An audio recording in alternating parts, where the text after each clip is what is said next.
Sejumlah sopir angkot wilayah Bandung Raya mendatangi lokasi penyaluran kompensasi peliburan angkot Tahun Baru di Gedung Olahraga Sports Jabar Arca Manik. Tidak sedikit dari mereka yang sudah menunggu di lapangan sejak pagi hari demi mendapatkan antrian terdepan dengan harapan dapat menggantikan upah mereka selama masa libur Tahun Baru ini. Namun, saat proses verifikasi, sebagian sopir dinyatakan tidak terdata sebagai penerima kompensasi. Untuk ada pencairan dana gitu dari bantuan dari Bapak KDM bahwa hari malam tahun baru tanggal 30-31 nonaktif angkot semua supir dikasih kompensasi gitu.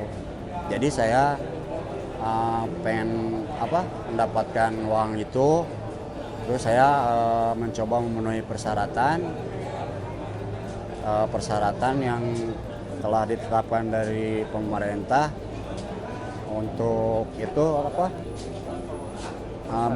persyaratannya harus ada ATM dari Bank BJB dan saya sudah memenuhi persyaratan itu. Udah bikin. Dan kedua, saya datang lagi ke sini karena uang itu belum ada. Datang lagi ke sini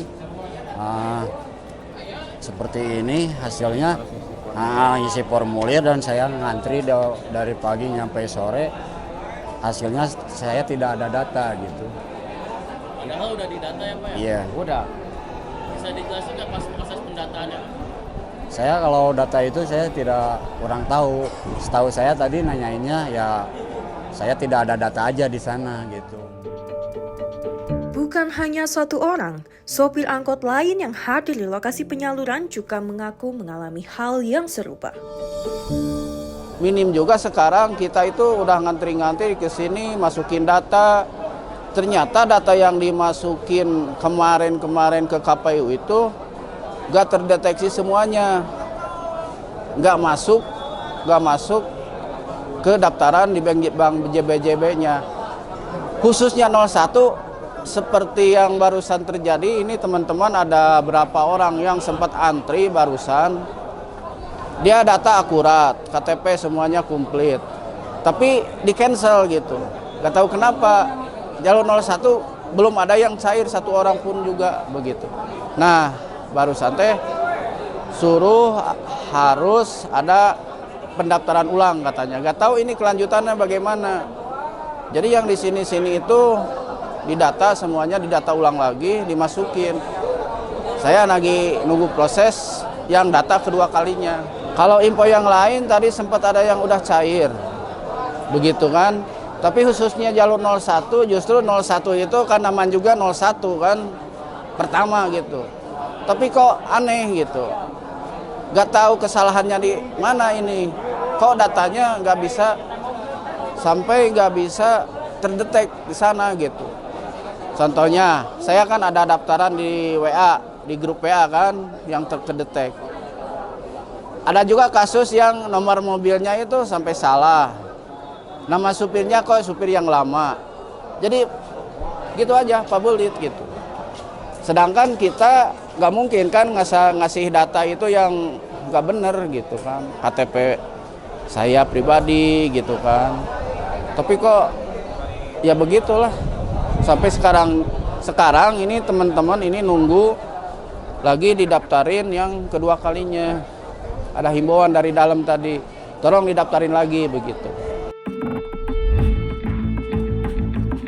Di balik kemudi, terdapat upaya yang terhambat oleh informasi yang simpang siur dan proses yang cukup rumit bagi para sopir angkot. Agus Rukmana, sopir angkot dari Koperasi Bina Usaha Transportasi Republik Indonesia, sudah menempuh jalur birokrasi untuk menginput data dirinya dan juga rekan lainnya. Namun, informasi dan mekanisme yang diterima tidak memberikan kejelasan. Jadi gini, pertama saya tahu bukan dari Kobutri, tapi tahu dari TikTok, itu dari YouTube lah. Kang Deddy mau bagi-bagi uang buat sopir-sopir gitu. Saya kan nggak tahu gimana cara nginputnya. Saya kan nanya ke Kopamas, ke Palen, ya semua lah saya tanya. Malah saya datang ke ketua Kobutri. Katanya dari sana coba dicek dulu. Nah, saya cek semua. Ternyata harus bikin formulir, kata Kopamas. Supir utama, supir cadangan, sama pemilik harus ditulis di sana. Nomor kendaraan, makanya disertakan di sana STNK, KTP 3 orang. Itu disertakan di sana sama nomor rekening BJB. Ya kalau bisa mah dari jauh-jauh hari, kalau mau gini lah jangan serentak gini gitu. Sama informasinya harus jelas. Ini informasinya simpang siur. Jadi kacau. Insya Allah setuju. Siapa yang nggak setuju? Kalau dikasih uang ya. Cuman kan caranya ini gimana gitu. Harus diperbaiki lagi lah. Benang merahnya kini telah ditemukan bahwa informasi tidak merata dan pendataan yang tidak berimbang.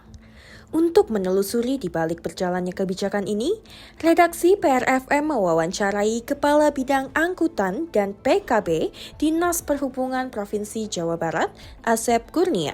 Jumlah supir 2.602. Nah, untuk supir ini ada supir tetap atau supir utama, ada juga supir cadangan. Jadi jumlah angkotnya tidak 2.602, masih di bawah itu. Kriterianya sebenarnya yang terdaftar di koperasi-koperasi yang diseluarkan ke Dinas Perhubungan Kota Bandung. Sebenarnya kita sudah membuat jadwal ya per jam. Jadi per jam itu 450 orang ya.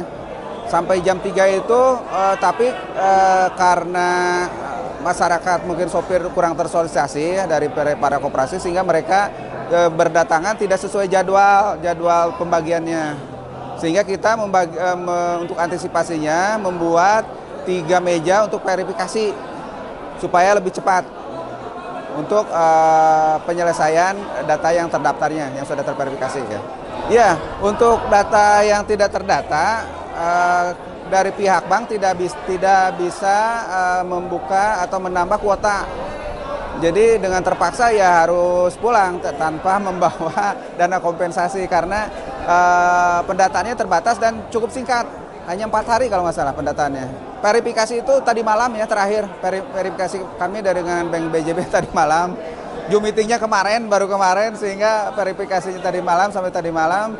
Dan juga penjadwalannya tadi malam sudah dibagikannya. Memang mepet waktunya. Ada 3 koperasi. Ya, Koperasi Kobanter Baru, Kopamas, Kobutri. Pembagiannya 600.000 per 2 hari. Selama 2 hari ya. Di balik kebijakan peliburan dan kompensasi, ada sopir angkot yang lebih baik bergantung pada setir demi bertahan hidup.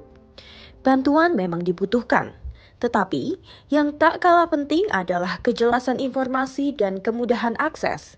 Karena bagi mereka, kebijakan yang baik harus bisa dirasakan oleh semua yang berhak.